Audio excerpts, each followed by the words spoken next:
लड्डू गोपाल अवधी भाषा पे सोहर गावे जात है। आपका अच्छा लगे तो लाइव करना है। हम सास बहू दोनों जनी गावे जात है। राधे कृष्ण। राधे राधे। मचियई बैठली सासु तो बहुअरिया रज करई, बहुअरिया रज करई हो सासु लैया सोलहु सिंगरवा जिउतिया बनवा जिउतिया हमहु भूखब जिउतिया माई के पूजब हो सासु लैया जिउतिया बनवा जिउतिया हमहु भूखब जिउतिया माई के पूजब हो के न बाबू तो बहुअरी बोलियो बोलहु नाही जानियो बोलहु नाही जानियो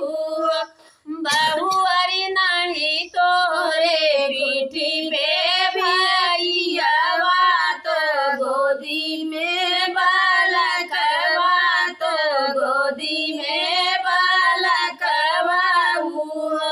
बहुअरी के खातिर बिउजिउतिया तो के कजुड़वई बिउ तो के कजुड़वई बिउ एक बना गईली दूसरे बनाया वरऊ तीसरे बनाओ बहिने बन बीचे धरुली के पेड़वा जिउतिया माई बैठई जिउतिया माई बैठई हो बहिनी बेटी खड़ी होई के रोई जिउतिया माई देखई तो आसन करे पोछई तो आसन करे पोछई बेटी कया तोरे सास ससुर दुख किया नैयर दूरी बसे हो बेटी किया तोर हरि पर देश कवन दुख रोयु कवन दुख रोयु नाही मोरे सास ससुर दुख नाही नैहर दूरी बसे नाही नैहर दूरी बसे हो जिउतिया माई नाही मोरे हरि पर देश को किया दुख रोए बालक दुख रोए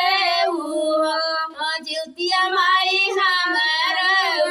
भरी दे तू गोदिया जिउतिया माई हम हो भूख बई जिउतिया हम हो भूख बई हंसी हंसी बोलै जिउतिया माई सुना हो मोरी बेटी सुना हो मोरी बेटी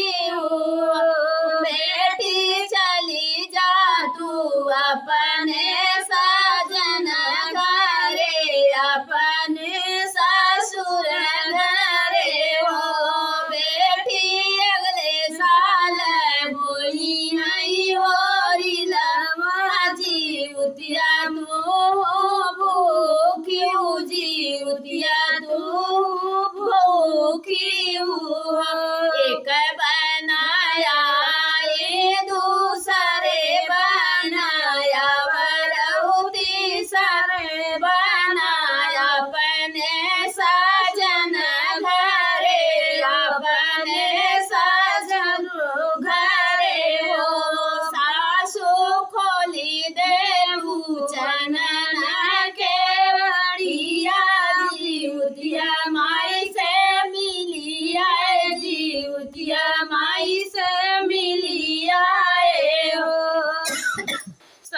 सुख लीधे